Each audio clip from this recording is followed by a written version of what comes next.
সুধী দর্শক, শুভেচ্ছা জানাচ্ছি ভিউজ বাংলাদেশের ডিজিটাল ভিউজ থেকে। আপনারা জানেন যে আমরা ডিজিটাল ভিউজে এখান থেকে আলোচনা করি সমসাময়িক বিভিন্ন ইস্যুগুলো নিয়ে। সেটা রাজনীতি হতে পারে, অর্থনীতি হতে পারে, এবং এর সঙ্গে সমসাময়িক যে ইস্যুগুলো সামনে আসে, যেগুলোতে মানুষ আসলে সমাধান চায়, সমস্যায় পড়ে এবং সমাধান চায়, সেই জায়গাগুলো নিয়ে আমরা আলোচনা করি। আজকে ঠিক সেরকম একটা বিষয় নিয়ে এসেছি। আপনারা জানেন যে সাম্প্রতিক সময়ে আমাদের ভিসা জটিলতা নিয়ে একটু সমস্যায় পড়তে হচ্ছে। বিশেষ করে যারা ইউরোপের বিভিন্ন দেশে ভিসা চান বা ওয়ার্ক পারমিট নিয়ে যেতে চান, তাদের অধিকাংশ ক্ষেত্রেই ইন্ডিয়ায় গিয়ে ভিসা করতে হয়। বাংলাদেশে অনেকেরই আসলে সেই কনসুলেট কিংবা অ্যাম্বাসি নেই, এটা ইন্ডিয়ার উপর নির্ভরশীল অনেকটাই। কিন্তু আপনারা জানেন যে পরিবর্তিত একটি রাজনৈতিক পরিস্থিতিতে আমাদের দেশে আসলে এখন ইন্ডিয়ার ভিসা পাওয়ার ক্ষেত্রে জটিলতা তৈরি হয়েছে। সেই সমস্যাটা সামনে আছে এবং এর জন্য অনেকেই ভুক্তভোগী হচ্ছেন। আপনারা জানেন যে ডিজিটাল ভিউজে আমরা এমন সব বিষয়কে আনতে চাই যেটা আসলে চোখের সামনে ঘুরছে, কিন্তু অনেক মিডিয়াতে আসলে ওইভাবে ফোকাসড হচ্ছে না। এই বিষয়টা কিন্তু এরকম ফোকাস না। সো আমরা আজকে বিশেষভাবে এই বিষয়টা বেছে নিয়েছি। আমি রাশেদ মেহেদী আপনাদের শুভেচ্ছা জানাচ্ছি। আর আমার সঙ্গে আছেন আজকে যারা এই সমস্যা নিয়ে কথা বলবেন। প্রথমে একজন আছেন যিনি আসলে এই সমস্যার সরাসরি শিকার, আতাউর রহমান আছেন, যিনি আসলে আপনার ওভারসিজ রিক্রুটমেন্ট নিয়ে কাজ করেন, উনি ওভারসিজ রিক্রুটমেন্ট এক্সপার্ট শয়ন কুমার রয়। এবং আরও আছেন আসলে যারা এই যে ভিসা প্রসেস করেন, যারা আসলে বাংলাদেশের সবচেয়ে বড় এই অল্টারনেটিভ ভিসা প্রসেসিং যে এজেন্সি ভিসা থিঙ্ক, তার সিইও আল মুতাকিন। এবং আরও আছেন আমাদের সঙ্গে শাফি, উনি আসলে কাজ করছেন এই গ্লোবাল মোবিলিটি নিয়ে। গ্লোবাল মোবিলিটির ক্ষেত্রে বাংলাদেশের আমরা জানি অনেক ক্ষেত্রে সমস্যাগুলো আছে। এক দেশ থেকে আরেক দেশে আমাদের যেতে আসলে, বা বিশেষ করে মাল্টিপল এন্ট্রি বা ডাবল এন্ট্রি যেগুলোতে আমাদের হয়, সেগুলোতে আমরা সমস্যায় পড়ি। তো আমরা শুরু করি। আশা করি আপনারা সবাই ভালো আছেন। যদি আপনার ক্ষেত্রে একটু ভালো থাকা মুশকিল, কারণ আপনি তো ভুক্তভোগী এবং আপনি সাফার করছেন, তাহলে আমরা আপনার কাছ থেকে শুরু করি। এই যে সাম্প্রতিক সময়ে আপনি কোথাও ওয়ার্ক পারমিট নিশ্চয়ই পেয়েছিলেন, ভিসার আবেদন করেছিলেন, আমরা কত জানি, সেটা আসলে আপনার অভিজ্ঞতাটা কি যদি একটু শেয়ার করেন আমাদের সঙ্গে, আমাদের দর্শকদের সঙ্গে, হয়তো অনেকেরই কাজে আসবে। আচ্ছা, প্রথমে আমি ধন্যবাদ জানাবো ভিউজ বাংলাদেশকে। আসলে আমি মূলত একটা সোয়েটার কোম্পানিতে জব করি, মানে যেটার গার্মেন্টস বলে আর কি। তো আমি এই গার্মেন্টস ভিসায়, ওয়ার্কিং ভিসায় কিন্তু আমি ইউরোপের ছোট্ট একটা দেশ রোমানিয়াতে অ্যাপ্লিকেশন করি। আর সেখানে অ্যাপ্লিকেশন করার পরে অনেক দিন ট্রাই করার পরে কিন্তু আমি গত মে মাসে কিন্তু আমি ওয়ার্ক পারমিট পেয়েছি। মে মাসে ওয়ার্ক পারমিট করার পরে কিন্তু, তো বাংলাদেশে যেহেতু আমাদের অ্যাম্বাসি নাই, রোমানিয়ান অ্যাম্বাসি কিন্তু নেই, ইন্ডিয়াতে যেতে হবে। তো ইন্ডিয়াতে যাওয়ার জন্য কিন্তু ওয়ার্ক পারমিট শো করার পরে ইন্ডিয়ান ভিসার জন্য অ্যাপ্লিকেশন করা হয়। তো মানে ইন্ডিয়ান ভিসার তো পরে করা হয়, এটা হচ্ছে আসলে মূলত আসলে রোমানিয়ান ভিসার জন্য আগে অ্যাম্বাসিতে কিন্তু আমরা অ্যাপার্টমেন্ট পেয়েছিল গত সেপ্টেম্বরের 23 তারিখ। তো অ্যাপার্টমেন্ট পাওয়ার পরে কিন্তু আমরা ইন্ডিয়ান ভিসা অ্যাপ্লিকেশন করা হয়েছে। তো ইন্ডিয়ান ভিসা অ্যাপ্লিকেশন করছি, করার পরে দেশে যে রাজনৈতিক যে জটিলতার কারণে কিন্তু যাই হোক ইন্ডিয়ান ভিসা কিন্তু আমরা কোনোভাবে পাচ্ছি না। তো ইন্ডিয়ান ভিসা না পাওয়ার কারণেই কিন্তু আমরা আসলে কোনো দিকেই আগাতে পারতেছি না পারতেছি ইন্ডিয়াতে যাইতে, না পারতেছি আসলে এটার সমাধান কি হবে। তো দীর্ঘদিন যাবত আসলে এটা নিয়ে আমরা অনেক ভুক্তভোগী, এরকম আমার মতো আরও অনেক হাজারো মানে আপনারা আবেদন করেছেন ভিসা থিঙ্কের মাধ্যমে? হ্যাঁ, ভিসা থিঙ্কের। ওনারা কি বলেছে, কি সমস্যা হচ্ছে? ওনারা তো বলতেছে যে সব তো আমরা কম বেশি সবাই আমরা জানি যে আসলে সব নিয়ম অনুযায়ী কিন্তু ওনারা কাজ করছিল, রুলস অনুযায়ী কাজ করছে, সব কিছু অ্যাপ্লিকেশনও করা হয়েছিল। আমরা গত সেপ্টেম্বরে আমরা হলো অ্যাপার্টমেন্ট পেয়েছিলাম ইন্ডিয়াতে, রোমানিয়ান অ্যাম্বাসিতে। তো অ্যাপার্টমেন্ট পাওয়ার পরে কিন্তু আমরা ইন্ডিয়ান ভিসা কিন্তু পাচ্ছি না। আচ্ছা, আপনি ওয়ার্ক পারমিট তো পেয়েছিলেন, ওয়ার্ক পারমিটটা কি আসলে আপনি কীভাবে পেলেন? এটা কি সম্পূর্ণ বৈধ ছিল? হ্যাঁ, সম্পূর্ণ বৈধ। এটা পেয়েছেন কি প্রক্রিয়াতে?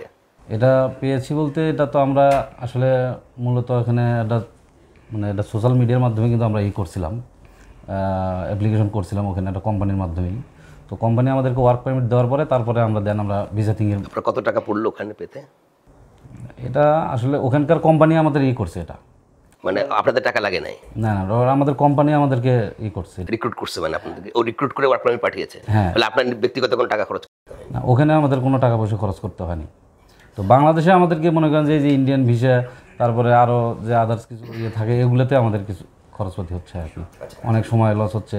এমনকি মনে করেন যে আমার দেখা এরকম মনে করেন আমরা বেশ কয়েকজন আছি এরকম এই ভিসার পিছনে দৌড়াতে মনে করেন যে অনেক। আপনার ওয়ার্ক পারমিটের মেয়াদ কতদিন আছে আসলে?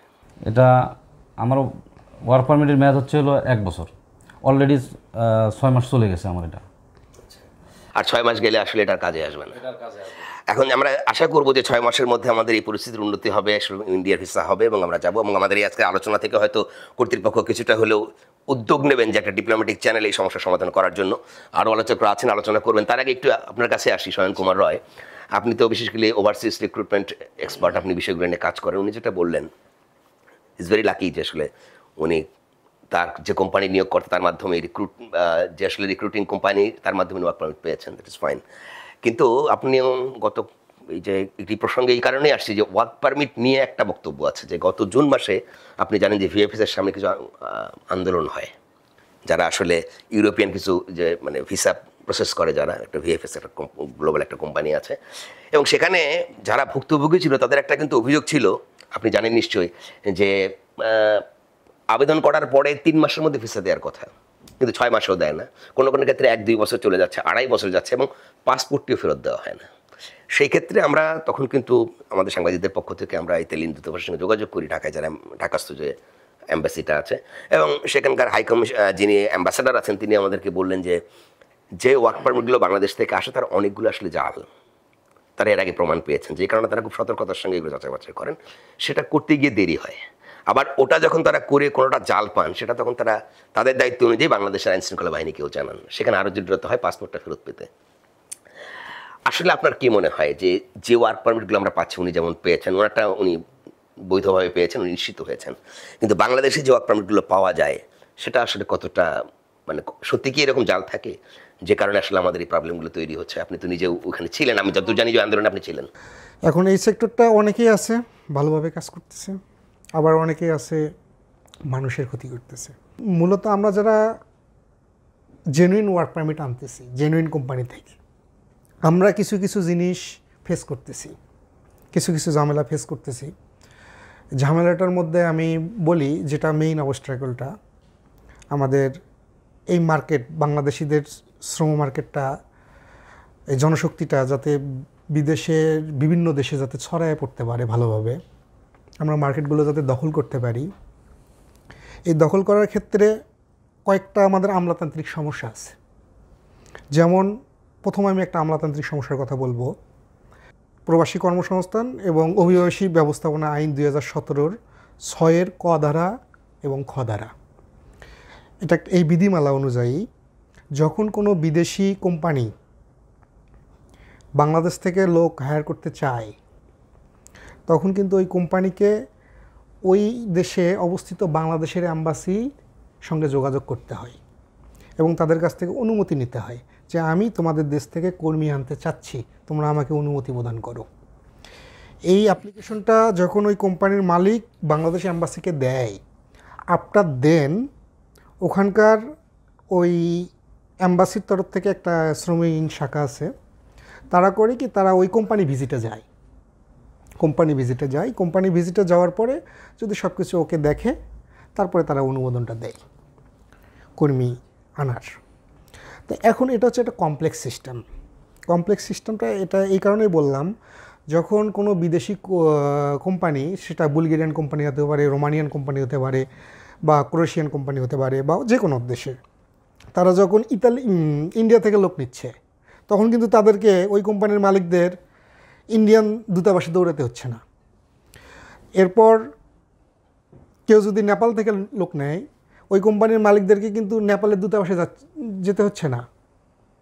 কিন্তু বাংলাদেশ থেকে লোক নিতে গেলে কেন আমার ওই বিদেশি কোম্পানির মালিককে বাংলাদেশ দূতাবাসে দৌড়াতে হবে? দৌড়াতে হবে কেন? এরা তো নিজেরাই আবেদন পাওয়ার পর ইন্সপেকশনে যান, তাই না? দৌড়াতে হচ্ছে মানে কি বুঝছেন?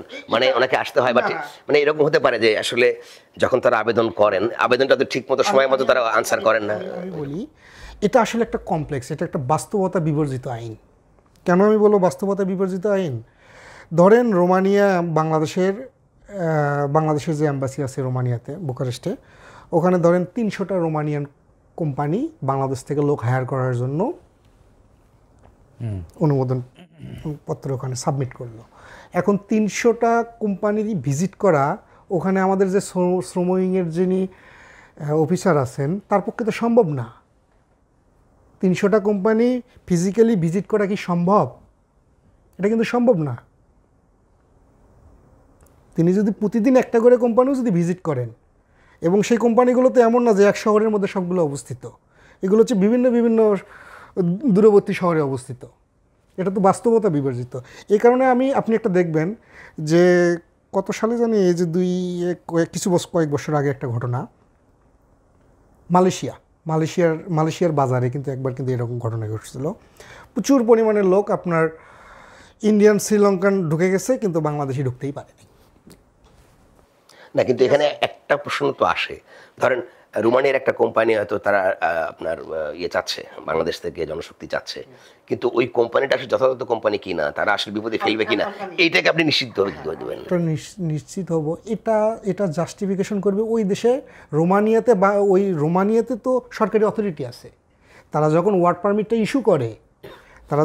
পারমিটটা ইস্যু করে, তারা তো যাচাই বাছাই করে একটা কোম্পানির অস্তিত্ব আছে কিনা, লাইসেন্সটা আছে কিনা, তারা ভ্যাট ট্যাক্স দেয় কিনা, তারা যে বিদেশি কর্মী আনবে তাদের বেতন ভাতা দেওয়ার মতন তাদের অ্যাবিলিটি আছে কিনা, তাদের ওভারঅল ব্যাংক স্টেটমেন্ট কীরকম, এগুলো যাচাই বাছাই করার জন্য তো বিদেশি সরকারেরগুলোর নিজস্ব সংস্থায় আছে এবং তাদের ইমিগ্রেশন পুলিশ আছে।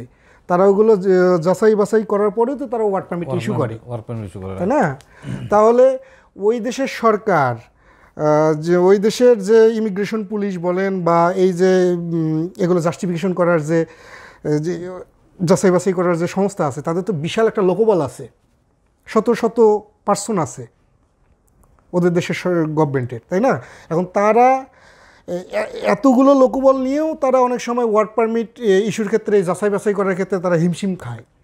সেখানে আমাদের বাংলাদেশ অ্যাম্বাসির একজন দূতাবাসে থাকা একজন মাত্র অফিসারকে দিয়ে কিভাবে সম্ভব 100 জন মানুষের কাজ করা? আচ্ছা, তার মানে আসলে এই সিস্টেমটা এরকম হতে পারে যে আসলে আপনি ওই দেশের মানে কনসার্ন অথরিটির প্রপার ডকুমেন্ট আছে কিনা সেটা যাচাই করলেই তো ফুরে যায়, সেটা ওখানে বসেই উনি করতে পারেন, সেক্ষেত্রে আসলে ভিজিট করতে যেতে হয় না। আসলে ঠিকই বলেছেন যে প্রত্যেকটা কোম্পানিতে আসলে ফিজিক্যালি গিয়ে ভিজিট করাটা একটা অবাস্তব বিষয়। এখনকার ডিজিটাল প্ল্যাটফর্মের যুগে আসলে এটা আমার মনে হয় না যে আসলে বাস্তবসম্মত। আপনি ঠিকই বলেছেন।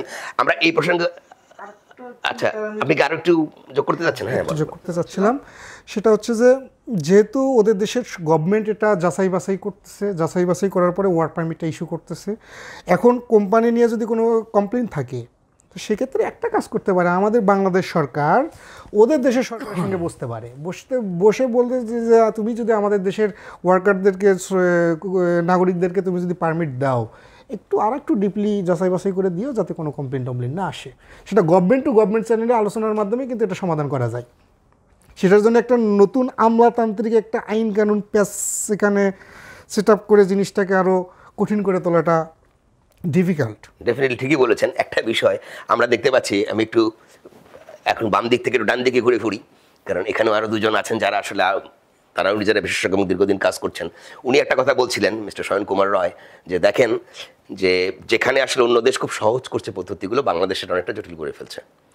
একজন লোকের পক্ষে তো আসলে 300-400 এরকম ভিজিট করাটা আসলে মুশকিল। আমরা এটা কিন্তু ভিসার ক্ষেত্রেও দেখছি, বিভিন্ন দেশে এখন ই ভিসা দিচ্ছে এবং বিভিন্ন দেশের নাগরিকরা আসলে ই ভিসা পাচ্ছে, কিন্তু বাংলাদেশের ক্ষেত্রে, বাংলাদেশিদের ক্ষেত্রে ভিসা পাওয়ার ক্ষেত্রে একটা খুব বড় সমস্যা হয়ে যাচ্ছে। আমরা কিছুদিন আগে দেখেছি যে আমাদের সেন্ট্রাল এশিয়ার অনেকগুলো দেশ যেগুলো খুব সহজেই ভিসা পাওয়া যায়, তারা এই ভিসার তালিকায় বাংলাদেশের নাম নেই। আমাদের ইন্দোনেশিয়ায় আমাদেরকে নো ভিসা করা হয়েছিল, একদম নো ভিসা, সেখানে এখন দেখা গেল যে এটা বন্ধ করে দেওয়া হলো এবং আপনার এখন 26,000 টাকা ভিসা ফি লাগে যাওয়ার জন্য, ট্রিমেন্ডাস। এবং আবার আপনার সেনজেন ভিসা পাওয়ার ক্ষেত্রে দেখেন অন্য অন্য দেশের নাগরিক যা আছে, আমাদের ক্ষেত্রে একদম মানে বিশেষ করে যে ম্যারেজ রেজিস্ট্রারের কাছে যেতে হবে, আপনি বিবাহিত কিনে দিতে হবে, সেগুলো আবার 3টা মন্ত্রণালয় থেকে জাস্টিফিকেশন করতে হবে। ওয়ান কাইন্ড অফ কিন্তু হিউমিলিটিং প্রসেস, মানে এটা কিন্তু আসলে অন্য দেশের নাগরিকদের ক্ষেত্রে হচ্ছে না। আমরা সহজে যে ভিসাগুলো আগে পেতাম, এই যে ধরেন আগে আমাদের প্রতিবেশী দেশগুলোতেও, নেপাল শ্রীলঙ্কার কথাও বলি না কেন, এখন সেখানে গেলেও তারা অনারেবলি বেশ কিছু জিজ্ঞেস করে যে আপনি কেন আসছেন, কী করবেন, ফিরতে টিকিট আছে কিনা। অন্য দেশে কিছু জিজ্ঞাসা করছে না, কোনো কথাও বলছে না, কিন্তু আমাকে জটিলতায় পড়তে হচ্ছে ভিসা পাওয়ার। এবং আবার বাংলাদেশের ভিসা পাওয়ার ক্ষেত্রে অন্যরা কিন্তু একটু জটিলতায় পড়ে। আমরা এখন সবার জন্য আসলে সহজ একটা ভিসা প্রসেস করতে পারিনি, যেহেতু আমরা নিজেরাও সমস্যা ফেস করি, আমরা মনে হয় সমস্যা তৈরি করি, এরকম একটা ব্যাপারটা আছে। তা আপনি যেহেতু ভিসা প্রসেসিং নিয়ে কাজ করেন, আমরা জানি visa thing is the largest একটা ভিসা প্রসেসিং এজেন্সি বাংলাদেশ, এবং যাদের আসলে খুব ভালো রেপুটেশন আছে, যে ভেরি কমপ্লায়েন্ট কোম্পানি, এবং তারা মানুষের খুব সবচেয়ে বেশি আস্থাভাজন কোম্পানি। এটা আমরা একটু আগে ওনার কাছ থেকেও জেনেছি যে যিনি আতাউর রহমান এখানে এসেছিলেন।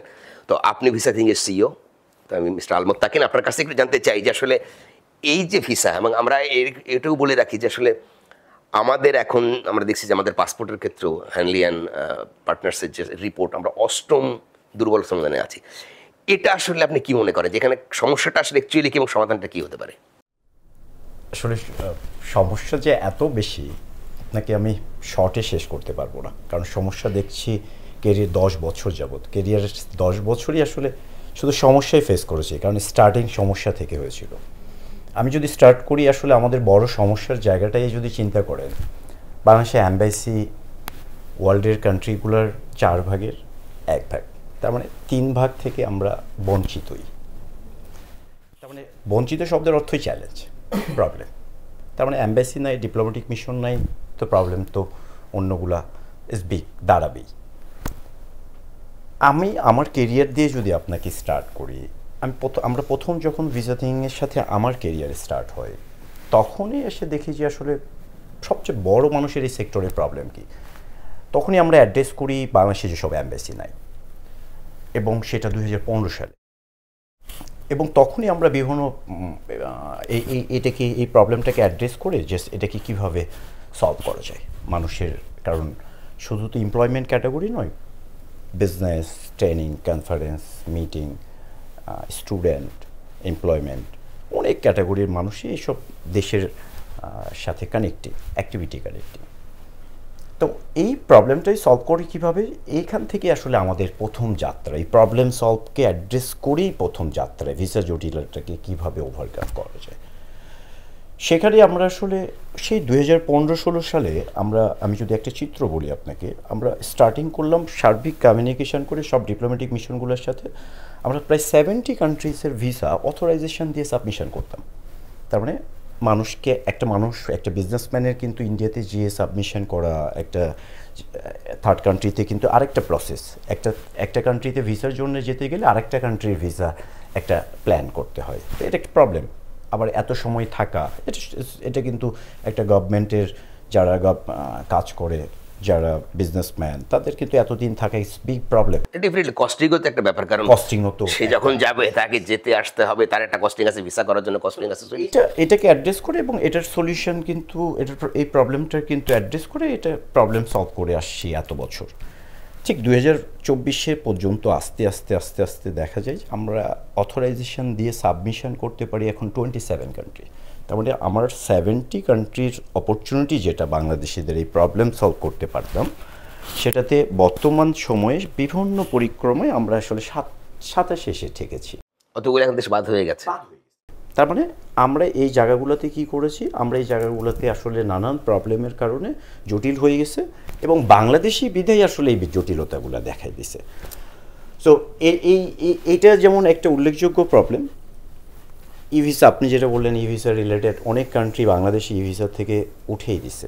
হয়তো আমাদের কিছু অনেক কান্ট্রি, আমাদের কিছু ডিপ্লোমেসির প্রবলেম, আমাদের কিছু মানুষজনের প্রবলেম, যারা আসলে ওই দেশের ডাউটফুল অ্যাক্টিভিটি, ইনসিকিউরিটি বিষয়গুলোর জন্য আসলে নানান কারণে একটা দেশ আসলে এই অপরচুনিটিগুলো থেকে আমরা সময়ের সাথে সাথে খালি নেমেই আসছি।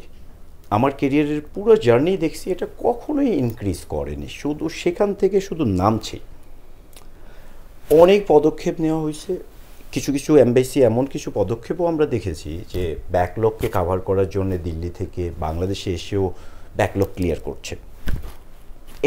এখানেও আসলে খুবই অসহযোগিতার বিভিন্ন স্পেস আছে। আমাদের বাংলাদেশিদের মধ্যে আমলাতান্ত্রিক বিষয় আছে, আমাদের বাংলাদেশিদের মধ্যে কিছু এই সাবজেক্টেও আসলে পলিটিক্যাল ইনফ্লুয়েন্স চলে যায়। এগুলা প্রবলেমের কারণে এই ধরনের বোধহয় আরেকটা বড় প্রবলেম আছে। যেমন আমি একটু আগে আপনাকে ইন্দোনেশিয়ার উদাহরণ দিয়েছি। আমি নিজে দুবার বালিতে গিয়েছি এবং দুবারই আমি অফিসেতে গেছি, এবং তারপরে যখন এটা ইম্পোজ হলো তখন আসলে ওদের সঙ্গে আমরা কথা বললাম যে আসলে এটা কি, ওরা কিন্তু খুব ফ্যামিলিয়ার ছিল বাংলাদেশের সঙ্গে। তখন ওরা আমাদেরকে যে আনসারটা করলো এম্বাসি থেকে, যে আসলে কিছু আমাদের নিউজ কাটিং দেখালো তারা, যে বাংলাদেশ দেখো যে 70 জন বাংলাদেশি তারা আসলে এই নো ভিসার সুযোগ নিয়ে ইন্দোনেশিয়া বালিতে এসে বালি থেকে তারা অস্ট্রেলিয়া যাওয়ার চেষ্টা করছিল ইলিগ্যালি, এবং তখন তাদেরকে ধরা হয়েছে। এরপরে আরও এরকম মালয়েশিয়া যাওয়ার চেষ্টা করছিল, আরও প্রায় 30-40 জন তাদেরকে ধরা হয়েছে। এখন তারা তখন বলছে যে আসলে মালয়েশিয়া এবং অস্ট্রেলিয়ার চাপে আমাদের পক্ষে আর সম্ভব হচ্ছে না তোমাদের এই ভিসা এক্সামশনটা রাখার। ওখানে কিন্তু অনারাইভাল না, কিন্তু না, নো ভিসা ছিল। সেখান থেকে আমি এই চলে আসলাম। এখন এই যে যারা আসলে এই সুযোগটা নিয়ে মানব পাচার করতে যাচ্ছে বা একটা ইলিগাল ইয়ের কারণে, বাংলাদেশে অনেক মানুষ কিন্তু ওখানে ট্যুরিজম করতে যাচ্ছিল, বাট ওখানকার লোকজন আমাদের দেশে আসার একটা আগ্রহ তৈরি হতে পারতো, কারণ আমরা নো ভিসা দিয়েছিলাম। তো সেটা কিন্তু অনেকটা বন্ধ হলো। আপনি মানে ভিসা করতে গিয়ে আসলে এই যে অনেক দিন থেকে কিন্তু একটা দেখেন যে হিউম্যান ট্রাফিকিং বাংলাদেশে একটা অনেক বড় ইস্যু, এই ইস্যুটা সমাধান হচ্ছে না। আপনারা মানে কমপ্লেন্ট ওয়েতে কাজ করছেন, আপনারা এই যে মানে আপনাদের মতো কোম্পানিগুলো একটা সমস্যায় পড়ছে, এটার সমাধান কি আসলে কোনো কিছু নাই? যে সমাধান আছে, যেমন আপনি লিগালি অপরচুনিটি বাড়লেই তো ইনলিগাল অ্যাক্টিভিটি কমে যাবে। প্রথম যে বিষয়টা, লিগালি বিষয়টাকে আপনি সামনে আনার জন্য আপনার তো স্টেপ নিতে হবে কিছু। আমি যে আপনি এখানেই একটা এক্সাম্পল পাবেন। এক্সাম্পল যদি আসলে ওই যে আমাদের ওনার কথাই যদি বলি, ধরেন বাংলাদেশ থেকে আমরা প্রথম যখন 2021, 22, 19, 20, 21 বা এই সময়গুলোতে যখন আমরা ইন পার্সন ওনার যাওয়া লাগতো না, আমরা কিন্তু 100% ভিসার সাকসেস রেশিও দেখছিলাম ওনার ক্যাটাগরিতেই। আমি ওনার দেখে বলতেছি যে আমি ফেলই দেখিনি। আমি ডিরেক্টলি সেই সময় অপারেশন লেভেলেও ওয়ার্ক করতাম, কারণ আমি এই পুরো জার্নিটা বিভিন্ন ভিসা সেক্টরে দেখেছি। ইন্টারভিউ ছিল না। এবং দেখেন বাংলাদেশে এবং কিছু এই ব্যাকলগগুলা এবং বাংলাদেশের জন্য এটা একটা খুব ভালো অপরচুনিটিস। ইউরোপের মার্কেটে একটা বিগ অপরচুনিটি পাই আমি মনে করি শয়ন ভাইদের এটা একটা বিগ অপরচুনিটি ছিল। এবং এই অপরচুনিটিকে যেন এটা এত পরিমাণ অপরচুনিটি যেটা আসলে যেমন এটা বাংলাদেশে নেয়ও, এটা এই অপরচুনিটিটা সুযোগটা তারা আসলে সঠিকভাবে ইউটিলাইজ করছিল।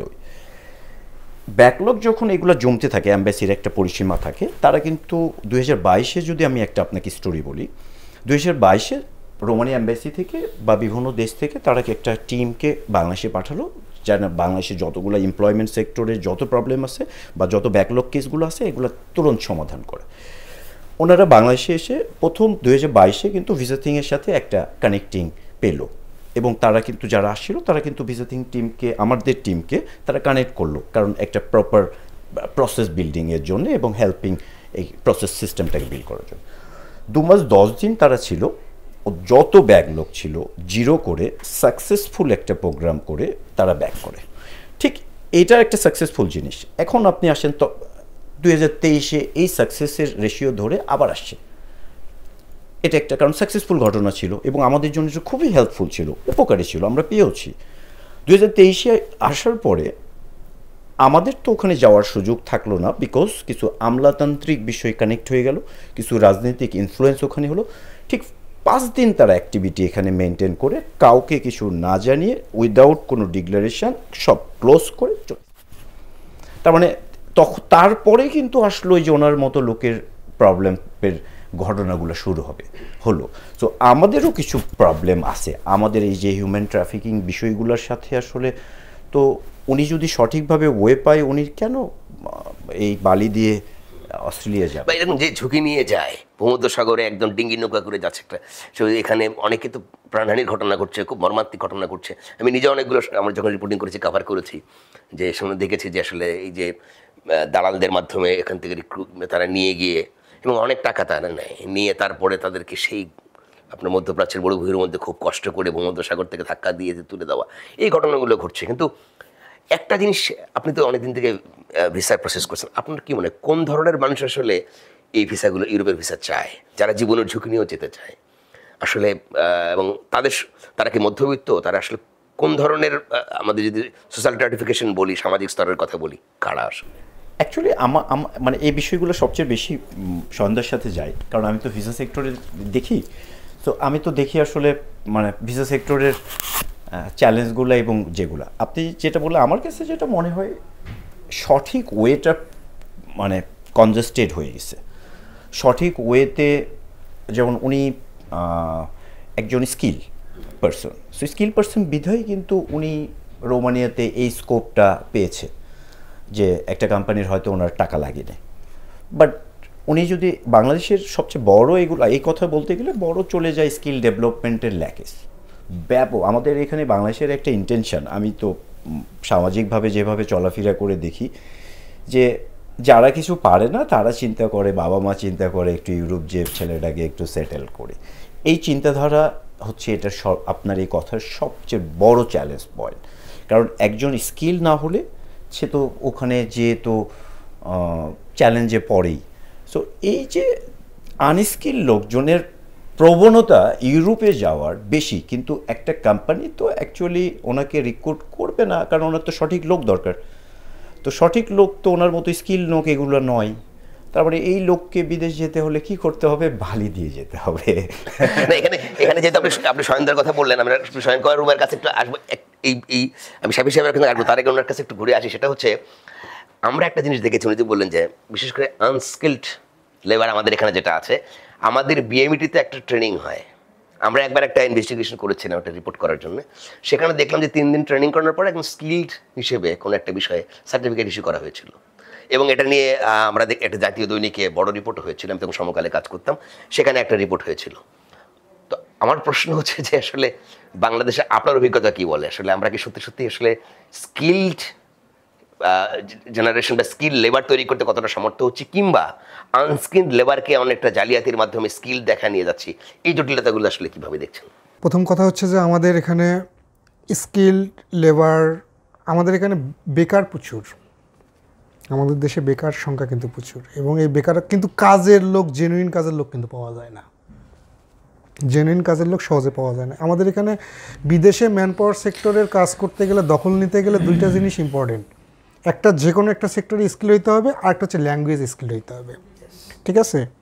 যেমন কিছুদিন আগে আমি একটা দেখলাম, মানে আমাদেরই একটা বিষয়ে, ট্রাক ইঞ্জিন মেকানিক নেবে তারা, স্যালারি হিউজ, প্রায় 2000 ইউরোর ওপরে মান্থলি। কিন্তু সমস্যা হচ্ছে কি, আমাদের দেশে যারা ট্রাক ইঞ্জিন মেকানিক যারা, তারা তো শিক্ষিত মানুষ না, ওইভাবে ওই রকম শিক্ষিত মানুষ না, সবাই ল্যাঙ্গুয়েজ স্কিলে তারা বেরিয়ার এখানে। তাই এটা হচ্ছে প্রবলেম। আমাদের এই মানে যে কোনো একটা সেক্টরে স্কিল হওয়াটা খুব জরুরি। সেটা ওয়েল্ডার হতে পারে, প্লাম্বার হতে পারে, ইলেকট্রিশিয়ান হতে পারে, বা যে কোনো কিছু।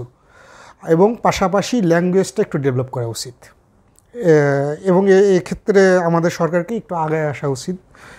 যে পাশাপাশি যেমন আপনাদের সরকারি টিটিসিগুলোতে যদি বাধ্যতামূলক একটা কোর্সের সঙ্গে, স্কিল কোর্সের সঙ্গে ল্যাঙ্গুয়েজ কোর্সটাও বাধ্যতামূলক করতে হবে, তাহলে ছেলেপেলেদের ভেতর একটু ডেভেলপমেন্টটা বাড়বে। আর আপনি একটা প্রসঙ্গ তুলছেন হিউম্যান ট্রাফিকিং। এখন এটাই যে মানব, আমরা যারা রোমানিয়া, বুলগেরিয়া, সার্বিয়া, ক্রোয়েশিয়া, প্রচুর পরিমাণে বাঙালি কয়েক বছর আগেও গেছে, এখনও টুকটাক যাচ্ছে। কিন্তু দেখা গেল যে এই দেশগুলোতে ছেলেপেলেগুলো থাকে না, ওরা করে কি 1 সপ্তাহ 2 সপ্তাহ বা 1 মাস 2 মাস কাজ করার পরে ইতালি, ফ্রান্সে চলে যায়। ওখানে স্যালারি বেশি, বেতন বেশি, ওই লোভে ওখানে চলে যায়। এখন এর ফলে যেটা হচ্ছে নতুন যে ডিমান্ড অর্ডার পাওয়াটা অনেক টাফ হয়ে যাচ্ছে। না, এখানে তো আরেকটা সমস্যা হয়, যে ধরেন আপনার, আমরা এরকম 2-1টা কেস স্টাডি আমাদের কাছে ছিল, যে রোমানিয়ায় গেছে, তারপরে দেখা গেছে যে তাকে একজন প্রলোভন দিচ্ছে, তুমি ফ্রান্সে চলে আসো, তোমার এখানে স্যালারি বেশি। কিন্তু আলটিমেটলি সে ফ্রান্সে যাওয়ার পরে আসলে ওই জবটা সে পায়নি, এবং সে প্রতারণার শিকার হচ্ছে। তাকে আসলে ডিসক্লিনিং করার জন্য বলা হচ্ছে। তার চেয়ে একটা ভালো জব এসেছিল রোমানিয়াতে, কিন্তু তাকে এখানে স্যালারিও কম, এখন তাকে পেটের ভাতে $1-2 বা $10 $20 দিয়ে তাকে এখন এই ডিসক্লিনিংয়ের কাজ করতে বাধ্য করছে, যে অলরেডি সে রোমানিয়ার জবটা পাচ্ছে না। এই ঘটনাগুলো তো ঘটছে আসলে। এই ঘটনাগুলো ঘটতেছে, এবং এই যে এটাকে বলা হয়, সোশ্যাল মিডিয়ার ভাষায় বলা হয় গেমে চলে যায়, ঠিক আছে? অবৈধভাবে গেমে বর্ডার ক্রস করে চলে যায়। এই গেমের কারণে বাংলাদেশিদের শ্রমবাজারটা বিনষ্ট হচ্ছে, ইউরোপের মার্কেটে বিনষ্ট হচ্ছে। মেইন ইস্যু হচ্ছে এটা। গেম আমাদেরকে আটকাইতে হবে। এখন গেম কারা আটকাবে? রিক্রুটারে আটকাবে? যারা ভিসা প্রসেস করে তারা আটকাবে? নো, আমাদের আটকানোর কোনো অপশন নেই। কীভাবে অপশন নাই? আমরা সর্বোচ্চ একটা ছেলেকে রিকোয়েস্ট করতে পারি। যেমন আমি একটা সিম্পল একটা উদাহরণ দিই। আমি 2-3 মাস আগে মিডল ইস্ট থেকে প্রায় 40-50 জন ছেলেকে আমি বুলগেরিয়া পাঠাইছিলাম, মিডল ইস্ট থেকে, নট বাংলাদেশ। ওখানে কোম্পানির সঙ্গে আমার কথা ছিল যে এই 40-50 জন যদি মোটামুটি সার্ভিস দেয় কয়েক মাস, তাহলে এই কয়েকটা কোম্পানি আমার কাছ থেকে 800 লোক নেবে, 800 লোক নেবে। এই যে আমার 40-50টা ছেলে গেল, 1 সপ্তাহ 2 সপ্তাহ 10 দিন 15 দিন থাকার পরে সব পালাইছে ইতালি ফ্রান্সে। আমার 800 জনের ডিমান্ড অর্ডার টোটালি নষ্ট। ঠিক আছে, তো এখন এটা থামাবে কি? এখন আমরা তো তাদেরকে অনুরোধ করি যে ধর্মগ্রন্থ নিয়ে আমরা শপথ নেওয়াই যে তোমরা পালাইও না, থাকো, সার্ভিস দাও। এভাবে গেলে রাষ্ট্রের একটা মান সম্মান নষ্ট হয়, তারপরেও যায়। এখন এটা থামানোর একটাই উপায়, বাংলাদেশ সরকারকে আগায় আসতে হবে। কিভাবে আগায় আসতে হবে? ওয়ান সলিউশন, আমাদের বিএমইটি আছে। যখন একটা ছেলে যখন বিদেশ যায় তখন কিন্তু তাকে এই যে ইমিগ্রেশন ক্লিয়ারেন্স কার্ড নিতে হয়। এই ইমিগ্রেশন ক্লিয়ারেন্স কার্ড নেওয়ার সময় আমাদের বাংলাদেশ সরকার যদি একটা নিয়ম যদি করে বাধ্যতামূলক, যে ইউরোপে যারা যারা যাবে বিএমইটির কার্ডের অ্যাপ্লিকেশন করার সময় অবশ্যই তাদের গার্ডিয়ানকে 5 লক্ষ টাকা একটা চেক, নট ক্যাশের কথা লাগবে না, ক্যাশ লাগবে না, আপনার ব্যাংকে 0 টাকা থাকুক, নো প্রবলেম, কিন্তু আপনার ওই ব্যাংক অ্যাকাউন্টের এগেনস্টে 5 লক্ষ টাকার একটা ক্যাশ মানে চেক বিএমইটির মহাপরিচালক বরাবর জামানত হিসেবে রাখতে হবে। বিএমইটির মহাপরিচালকের কাছে জামানত হিসেবে রাখতে হবে 5 লক্ষ টাকার একটা চেক, যিনি গ্যারান্টর হবে ওই যাত্রীর কোনো একজন অভিভাবক। এরপরে যদি ওই ছেলেটা যদি রোমানিয়া থেকে বা বুলগেরিয়া থেকে বা ক্রোয়েশিয়া থেকে যদি চলে যায় ওই ফ্রান্স বা অন্য কোথাও, ওই যে রিক্রুটার পাঠাইলো ওই রিক্রুটার সাথে বিএমইটিকে এটা ইনফরমেশন দিবে।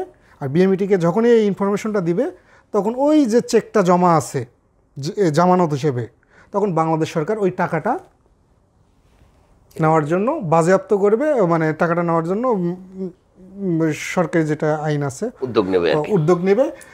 আমরা জানি, ঠিক আছে, টাকা না থাকলে চেক ডিজাইনারের মামলাও হতে, হ্যাঁ, চেক ডিজাইনারের মামলা হতে পারে।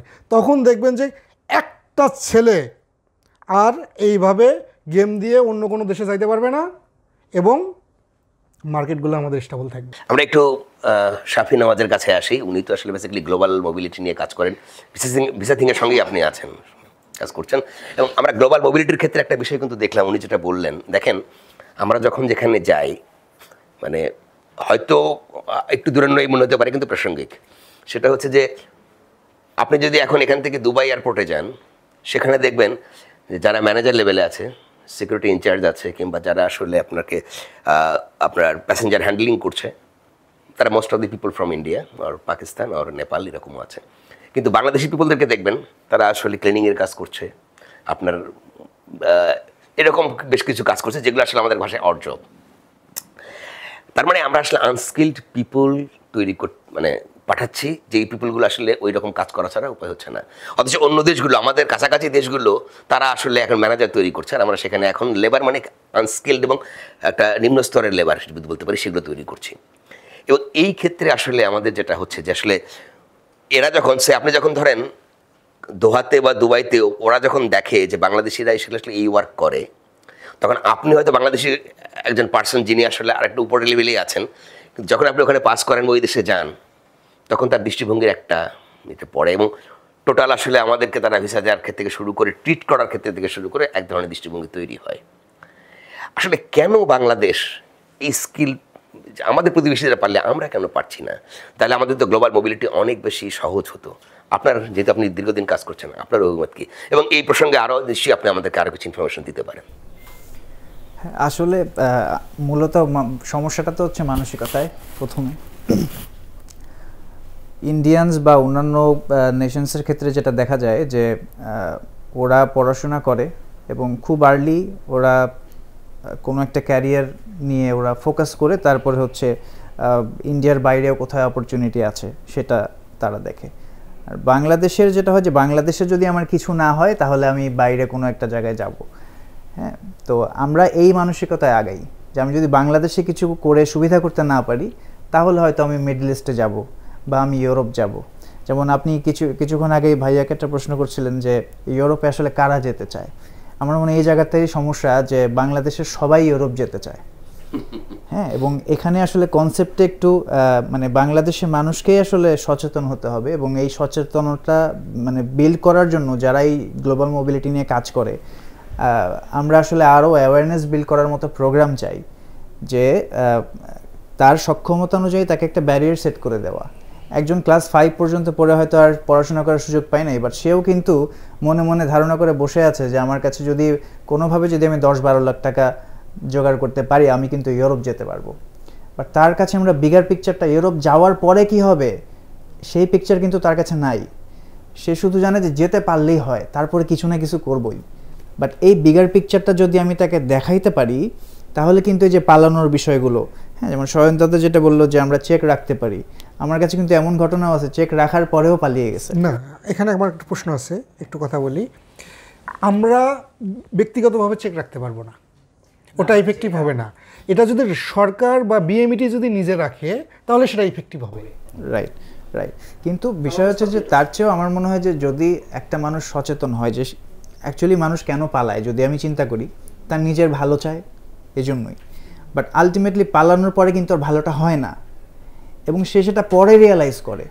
আমি যদি তাকে কোনোভাবে আগে রিয়ালাইজ করাতে পারি যে আমি যে প্ল্যানে আগাচ্ছি, আমি রোমানিয়া বা বুলগেরিয়াতে গিয়ে আমি ইটালি বা ফ্রান্সে যাব, আমি যদি তাকে স্টোরি টেলিং করে বলতে পারি যে অ্যাকচুয়ালি ফ্রান্সে বা ইটালিতে যদি 1 বছর পরে লিগালি যাওয়া যায়, তাহলে সে বেশ সুবিধাজনক অবস্থানে থাকবে। আর যদি সে 2 মাস পরেই কোনোভাবে পালিয়ে যায়, সে কিন্তু অনেক অসুবিধার মধ্যে পড়বে। সে অ্যাসাইলাম সিকার হয়ে যেতে পারে, তার বাংলাদেশে আসার পথ বন্ধ হয়ে যেতে পারে, 5 বছর তাকে চোরের মতো বিভিন্ন জায়গায় লুকিয়ে লুকিয়ে থাকতে হবে। আর যদি সে রোমানিয়া বা বুলগেরিয়া বা এরকম কোনো একটা কান্ট্রিতে 1 বছর কমসে কম কষ্ট করে ভালো সার্ভিস দিয়ে সে যদি টিকে যায়, সে কিন্তু লিগালি, ওখানে অনেক লয়ার ফার্ম আছে যারা হচ্ছে ইউরোপেরই এক দেশ থেকে অন্য দেশে রিক্রুটমেন্ট করে দেয় এবং লিগালি করে দেয়। যে এখানে আপনি একটা বিষয় বলছিলেন, এখান থেকে একটা প্রশ্ন সামনে চলে আসে। রোমানিয়া, বুলগেরিয়া বা হাঙ্গেরি থেকে লোকজন পালাবে কেন? ওখানে যে জবগুলো দেওয়া হয় সেগুলো কি আসলে খুব ভালো জব নয়, কিংবা ভালো স্যালারি নেই? What's the reason? মানুষ তো আপনি বললেন যে ভালো চাই বলেই পালে, ভালোটা চাচ্ছে কেন? তার মানে সে ভালোটা পাচ্ছে না। যখন আমরা ভালো পাই তখন আমরা চিন্তা করি যে আরও ভালো কোথায় আছে। এটাও একটা মানসিকতারই একটা অংশ, কিন্তু বিষয় হচ্ছে যে স্যালারি রেঞ্জের একটা বিষয় আছে। হ্যাঁ, অর্থাৎ আমরা রোমানিয়া বা বুলগেরিয়াতে আলটিমেটলি যেতে চাই না, আমরা সবচেয়ে টপ ডেস্টিনেশন যেটা সেখানেই যেতে চাই, বাট আলটিমেটলি ওগুলোকে গেটওয়ে হিসেবে ব্যবহার করি। হ্যাঁ, এটা হচ্ছে মূলত সমস্যাটা এই জায়গাতেই। আর আরেকটা হচ্ছে যে বিভিন্ন কমিউনিটি আছে, আমাদের বাঙালি কমিউনিটির বড় ভাই বন্ধু এরকম, তারাও বিভিন্ন প্রলোভন দেয় যে তুমি চলে আসো, তোমার ব্যবস্থা আমি করে দিচ্ছি। হ্যাঁ, বাট বিষয়গুলো তো এমন না। হ্যাঁ, যে বিষয়গুলো হচ্ছে যে আমি যেখানে যাচ্ছি সেখানে আমার কমসে কম একটা লিগ্যাল কমপ্লায়েন্স মেনটেন করে 1 বছর থেকে লিগালি অনেক রাস্তা আছে যেখান থেকে মানুষজন বিভিন্ন জায়গায়, ইউরোপ তো অনেক বড় এখন। হ্যাঁ, আগে একটা কারণ ছিল যে রোমানিয়া সেনজেন ছিল না, সো এই জন্য মানুষজন সেনজেনে ঢোকার চেষ্টা করতো, বাট এখন তো আর সেই ফ্যাক্টরটাও নাই। রোমানিয়া এবং বুলগেরিয়ার ল্যান্ড বর্ডার পর্যন্ত এখন সেনজেনের আওতায় চলে আসছে। হ্যাঁ, কিছুদিন আগে আমরা এই বছরই মার্চে দেখেছি যে এয়ার ট্রাফিকের ক্ষেত্রে শুধু এটা ছিল, বাট এখন ল্যান্ড বর্ডার চলে আসছে। তো সেনজেনের মধ্যে বাড়তি সুবিধা পাচ্ছে এখন। সেনজেনে যা যা সুবিধা পাওয়া যায় রোমানিয়া এবং বুলগেরিয়াতেও কিন্তু সেম সুবিধাই পাওয়া যাচ্ছে। তারা হয়তো চিন্তা করছে যে আমি গিয়ে অনেক বেশি স্যালারি পাবো, এখানে হয়তো 10 থেকে 12 ঘন্টা কাজ করলে 1 থেকে 1.5 লাখ টাকার মতো ইনকাম করা যায় মান্থলি, সেখানে গিয়ে হয়তো আমার এটা ডাবল হয়ে যাবে, বাট আলটিমেটলি তো হয় না। এবং প্ল্যানটা কিন্তু ওই যে মানে একটা অন্ধকার পিকচারের উপর বেস করে তৈরি করা। হ্যাঁ, বিভিন্ন বন্ধু বান্ধব থেকে শুনে পরে গিয়ে দেখে যে ওই বন্ধু আসলে একটু বাড়িয়ে বলছে, কোনো মিথ্যা কথা বলছে। হ্যাঁ, এরকম সিচুয়েশন কিন্তু আমরা যে রাজু হিরানির ডাঙ্কি মুভিতে এরকম একটা ঘটনা দেখলাম যে বন্ধু মিথ্যা কথা বলে, প্রলোভন খুব নিজেকে বড় করার জন্য আসলে বলে, বাট ওই একটা ভুল ধারণা তৈরি হয় আর কি। এরকম অনেক ভুল ধারণাই আমরা বিভিন্ন পিকচারে, প্রত্যেকজনের সাথে একটা করে স্টোরি আছে। আপনি যখন শুনবেন তখন দেখবেন যে আসলে তারা কেউই ভুল না, সবাই সবার জায়গায় ঠিক না। আমরা এরকম স্টোরি শুনেছিলাম যে ভূমধ্য সাগরে আপনার ডুবতে ডুবতে বেঁচে আসা একজন বাংলাদেশি ছিলেন, তার সঙ্গে আমরা ইন্টারভিউ করেছিলাম। তো উনি বললেন যে আপনি ইউরোপ হঠাৎ করে এভাবে যেতে চাইলেন কেন? ওনার সঙ্গে ওদের 2 জন মারা গিয়েছিল, উনি কোনো রকমে বেঁচে এসছে, ওনার অবস্থা তখন খুব বেশি ভালো ছিল না। তো উনি বলছেন যে আমাকে বলা হলো যে আপনি ইউরোপ যাবেন, 5 বছর থাকবেন, তারপরে বাংলাদেশে এসে আপনি হিরো হয়ে যাবেন, এখানে আপনার দামি গাড়ি, ফ্ল্যাট, বাড়ি, এভরিথিং হবে, তো আমি আপনাকে বলেন যে আপনি কীভাবে ইউরোপ যাবেন, আপনার ওয়েটা কীভাবে এইভাবে বলছিল যে আপনাকে ডিঙ্গি করে নিয়ে যাবে কিংবা ভূমধ্যসাগর দিয়ে এইভাবে বলছে না। বলা হয়েছিল যে আসলে তোমাদেরকে আসলে প্রথমে ওই দুবাই যেতে হবে, সেখান থেকে একটা আফ্রিকার দেশে যেতে হবে, সেখান থেকে এত বড় জাহাজ আসে যে জাহাজের মধ্যে 10টা বাড়ি ঢুকানো যায়, এরকম একটা জাহাজে তোমাদেরকে নিয়ে যাওয়া হবে। কারণ ইউরোপ এখন যারা তাদেরকে দেখেন কীরকম বলেছে, যে ইউরোপ এখন বলেছে যে বাংলাদেশ থেকে প্লেনে করে লোক নেওয়া যাবে না, কারণ প্লেনে যাওয়ার ক্ষেত্রে বাংলাদেশের বেশ কিছু এটিও করছে, এই জন্য এখন তাদেরকে বড় জাহাজে করে নেওয়া হচ্ছে। সেই কথা বলে তাদেরকে যখন নৌকায় তুলছে, বলছে আপনি তাহলে এই জাহাজ তো বলছে, আপনি জাহাজ তো দেখলেন না, তাই ঘাটে দেখছেন নৌকা, আপনি উঠলেন কেন? সে বলে যে আমাকে বলে এই নৌকাটা, জাহাজটা অনেক বড় তো সমুদ্রের তীরে আসে না, যেখানে নৌকায় করে একটু সামনে গিয়ে উঠতে হবে, জাস্ট আধা ঘন্টা 1 ঘন্টা, আধা ঘন্টা 1 ঘন্টা দেখার কথা, না নাকি দেখা নাকি যায় না, একটু বাঁকের দিকে আছে, এই জন্য নৌকায় তুলছে, তোলার পরে নৌকাটা ডুবেছে। আপনি এখন বোঝেন এই লোকগুলো কতটা সরল, এটা সম্পূর্ণ বিশ্বাস করেছে যে বড় জাহাজে করে তাদেরকে আর প্লেনে যাওয়া নিষিদ্ধ হয়েছে। এই গল্পগুলো আসলে আমরা কীভাবে ইয়ে করতে পারি? আচ্ছা, আমি আপনার কাছ থেকে ওনার কাছে একটু যাই, বিশেষ করে যেটা আপনি যে ভিসা প্রসেসিং নিয়ে কাজ করেন, এই যে ধরেন আমাদের যে মানে টোটাল এখন ভিসা পাওয়া নিয়ে একটা সংকট তৈরি হচ্ছে, এবং এই সংকট উত্তরণে আসলে বাংলাদেশ গভর্নমেন্টের ইনিশিয়েটিভ বা আমাদের ডিপ্লোম্যাটিক চ্যানেলে কোনো ইমিডিয়েটলি কোনো ইনিশিয়েটিভ নেওয়ার প্রয়োজন আছে কিনা, কি মনে করছেন আপনি, বা নেওয়া সম্ভব কিনা? আসলে আমরা তো আসলে প্রবলেম নিয়েই তো সবসময় কাজ করি, নট এ সার্ভিস। আমরা যারা এখন বর্তমান কাজ করি শুধু প্রবলেমটাকে কীভাবে সলিউশন করা যায়। সো আমাদের কাছে আসলে মনে হয়েছে প্রবলেম তো আসলে একটা কারেন্ট বর্তমান সমস্যা, যেটা আসলে এখনই সমাধান করা দরকার। একটা বিষয় আসলে মিড টার্ম, আর একটা হচ্ছে লং টার্ম সমাধান। প্রথম যদি আমি শর্ট টার্ম সমাধান করি, চিন্তা করি, বা আমার যদি ওপিনিয়ন বা আমরা স্টাডি করে যেটা পেয়েছি, আমরা কোনোভাবেই পাই না যে এই মুহূর্তেই সব অ্যাম্বাসি এনে এখানে, এটা তো আসলে অনেক ডিপ্লোম্যাটিক বিষয় থাকে, একটা অ্যাম্বাসি এখানে করা, ভিসা সেকশন তো অনেকগুলো সেকশনের মধ্যে ছোট একটা সেকশন। সো এটাকে অ্যাড্রেস করে আসলে ডিপ্লোমেট এগুলা শর্ট টার্মের মধ্যে আসবে না। তার মানে এখন আমরা যে প্রবলেম ফেস করতেছি, মেইন প্রবলেম আমরা তো ইন্ডিয়ার যাওয়াতে ফেস করতেছি, আমাদের আসলে এই কনসুলেট সেকশনটা শেয়ারিংয়ের মধ্যে দিয়ে যেতে হবে। তার মানে নেপালে যাওয়ার সুযোগ, নেপালে যেসব অ্যাম্বাসি আছে বাংলাদেশের নাই, সেগুলোতে সুযোগ দিতে হবে বাংলাদেশিদের। শ্রীলঙ্কাতে একই জিনিস, অ্যাজ এ মালয়েশিয়াতে, থাইল্যান্ডে, হ্যাঁ নয়, মানে এশিয়ার অন্যান্য দেশগুলোতে কনসুলেট সেকশনটা শেয়ারিংয়ের মধ্যে দিয়ে যেতে হবে। সেটা ইন্ডিয়াকেই আসলে যে অ্যাম্বাসিসগুলো আছে, ইন্ডিয়ার ডিপেন্ডেন্সিটা কাটে আর কি। এটা কাটলেই তো আসলে আমার অল্টারনেটিভ একটা রাস্তা বেরোয়। এটা হচ্ছে শর্ট টার্ম। আরেকটা হতে পারে, ইন্ডিয়ার সঙ্গে যদি আমাদের রিলেশনটা মানে বিল্ড আপ হয়, ডিপ্লোম্যাটিক চ্যানেলে যদি আরেকটু আমাদের প্রতিবেশী দেশ হিসেবে যে সহযোগিতা সেটা যদি বাড়ে, তাহলে আবার ভিসা পেয়ে গেলে তো সমাধান হয়ে যাবে। কিন্তু ধরেন ইন্ডিয়ার সাথে শুধু ভিসার জন্য রিলেশন ডেভেলপ করবে না, অনেক বিষয়ের সাথে হয়তো আসবে, সেজন্য শর্ট টার্ম ওটা হয়ে গেলে তো আমাদের অনেকটাই আগের জায়গায়। বাট আবার নির্ভরতা রাখা যাবে না, আমাদেরকে বিকল্প এগুলো ওপেন তো বের করতে হবে। সো শর্ট টার্মের জন্য একটা উল্লেখযোগ্য পয়েন্ট হচ্ছে শেয়ারিংয়ের মধ্যে যেতে হবে, যেন অ্যাটলিস্ট আমরা অল্টারনেটিভ কান্ট্রি থেকেও আমার আশেপাশে থেকে এই সুযোগটা পেতে পারি, তারা যেন বাংলাদেশিদের অ্যাকসেপ্ট করে। এই প্রবলেমটা যেহেতু এটা একটা সমস্যার হচ্ছে কারেন্ট সমাধান। 2 নম্বর পয়েন্ট যদি আমরা বলি, আমরা বারবার বলার চেষ্টা করছি, যেমন আমরা বললাম যে 70 থেকে 27 আসছি, তার মানে এগুলার কি চেঞ্জ আসছে, ওনাকে ইন্ডিয়াতে যেতে হচ্ছে, কিছু অ্যাম্বাসির আছে বায়োমেট্রিক দিতে হচ্ছে, 2টা জিনিসই তো চেঞ্জ। ডকুমেন্ট সেন্ড করা ইজ নর্মাল থিং, এই ডকুমেন্ট এস গভর্নমেন্টের অ্যাপ্রুভাল অ্যাজ এ ডিপ্লোম্যাটিক মিশনে অথরাইজেশন দিয়ে করুক আর কোনো কাউকে অথরাইজ করে করুক, এটা দিয়ে কিন্তু করা সম্ভব, ডকুমেন্ট পাঠানো। তো কি কাভার করতে হবে ইন্টারভিউ কিভাবে কাভার করতে হবে, অ্যান্ড বায়োমেট্রিকটা তার কীভাবে করবে, এই 2টা জিনিস তো।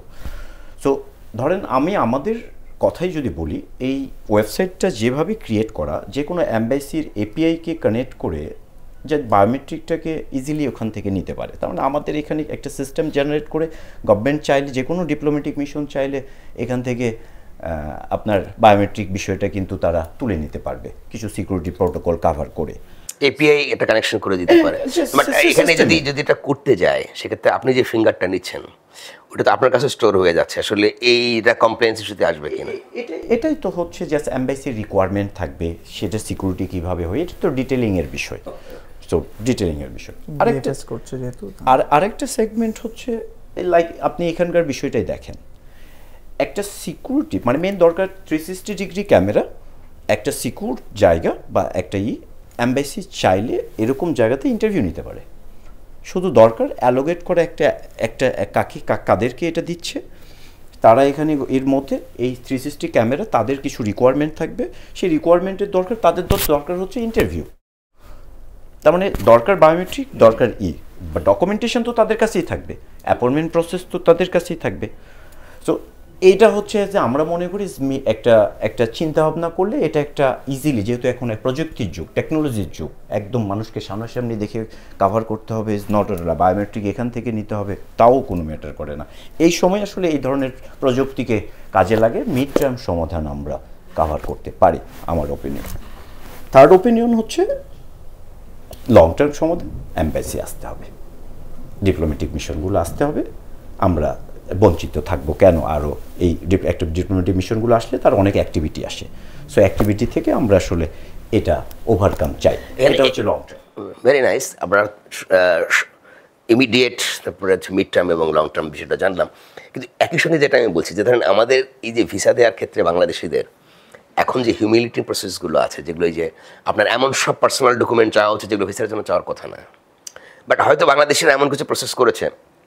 আমি স্পেন অ্যাম্বাসির সঙ্গে কথা বলেছিলাম যে আপনাদের ম্যারেজ সেজনের জন্য ম্যারেজ মানে সার্টিফিকেট কেন লাগবে, সেটা আবার ম্যারেজ সার্টিফিকেটের সঙ্গে আবার কাবিননামাও লাগবে, মানে কেন? তখন বলছেন যে আপনাদের এখানে অনেকেই আছে যারা আসলে ওখানে এখানে অভিযোগ দেখায় আসলে বিবাহিত, কিন্তু ওখানে গিয়ে আর একটা বিয়ে করে, এটা কন্ট্রাক্ট ম্যারেজ শেষ করে আবার এখান থেকে তার আগের ওয়াইফকে নিয়ে যায়। এই ঘটনাগুলো ঘটেছে। এখন আমার প্রশ্ন হচ্ছে যে এই ধরনের আসলে কয়টা ঘটনা ঘটেছে, এই কেস স্টাডি কি তারা করেছে? আপনি যেটা বললেন টেকনোলজিতে এখন অনেক কিছু তো করা সম্ভব। ইভেন আপনি বাধ্য করেন যে বাংলাদেশিরা যারা যাবে তারা যেন আপনার দেশে ঢোকার পরে একটা সিম নিয়ে নেয় এবং তার পাসপোর্ট নাম্বার অনুযায়ী তুমি ট্র্যাক করতেই পারেন যে কদিন আছে, কয়দিন থাকছে, কয়দিন কোথায় যাচ্ছে, কিংবা যাবে কিনা। বাট তারা কিন্তু অনেক দেশের ক্ষেত্রে হয়তো এটা করেও, আমাদের ক্ষেত্রে এটাও করে না। বরং মনে হয় তারা আমাদেরকে নিরুৎসাহিত করতে চায়, যে বা এক ধরনের মনেই করে যে এরা এত যাওয়ার দরকার ডেকে ইউরোপে গিয়ে ওরা যে থেকেই যাবে, তো টাকা পয়সাও তো নেই, ইউরোপের কস্টিং তারা মেটাতে পারবে না, এইরকম বিষয়। এই বিষয়গুলো আসলে আছে। এখন এই ধরনের হিউমিলিটি প্রসেসের মধ্য দিয়েও আপনি যেটা বললেন যে হয়তো কিছু ডেভেলপমেন্ট আনা যেতে পারে আর কি। সো আমরা একটু ওনার কাছে করি, আতাউর রহমান সাহেব, যে আপনি আসলে সরকারের কাছে কী চাচ্ছেন এখন, আপনার চাওয়াটা কি আসলে? আসলে আমার চাওয়া মানে সরকারের কাছে এটাই, যেহেতু প্রধান উপদেষ্টা যে আছে, যিনি আছেন, ওনাকে এটাই বলবো যে উনি আসছে হলো দেশ উন্নতির জন্য, অর্থনৈতিক উন্নতির জন্য। আসলে দেশ অর্থনৈতিক উন্নতি হবে কোন দিক থেকে? মেন উৎস তো হচ্ছিলো গার্মেন্টস শিল্প আর হচ্ছিলো রেমিটেন্স। তো আমরা যারা রেমিটেন্স যোদ্ধা যারা আছে বাংলাদেশে যাওয়ার জন্য প্রস্তুত, কিন্তু যেতে পারছে না কী জন্য? বৈধভাবে আর কি। হ্যাঁ, বৈধভাবে যেতে পারছে না কী জন্য? এক হচ্ছে যেমন এই যে ভিসার জটিলতার কারণে হয়তো বা দেখা যায় অ্যাম্বাসি বাংলাদেশে নাই। যেমন আমার কথাই বলি, আমি ওয়ার্ক পয়েন্ট পেয়েছি, এখন দেখা যায় আমার অ্যাম্বাসি বাংলাদেশে নাই, ইন্ডিয়াতে যেতে হবে। এখন ইন্ডিয়াতে যাবো কীভাবে? ইন্ডিয়া তো আমি ভিসা পাচ্ছি না, এই মুহূর্তে ইন্ডিয়ান টোটালি কোনো ভিসাই দিচ্ছে না, কোনোভাবে না। আমার মতো এরকম লক্ষ লক্ষ যুবক আছে এরকম ভুক্তভোগী। মানে আমার সাথে দেখাতেই আমার সাথে আমার কলিগ যারা অলরেডি 15-20 জন আমরা আছি এরকম, ভিসা পাচ্ছি না। অলরেডি ভিসার পিছনে দৌড়ে দৌড়ে সবাই কিন্তু জবলেস হয়ে গেছে, অলরেডি আমিও কিন্তু জবলেস। তো আমি আসলে গভর্নমেন্টের কাছে এটাই বলবো যে এই জটিলতাগুলো যত দ্রুত সম্ভব কীভাবে সমাধান করা যায় এটা সমাধান করেন।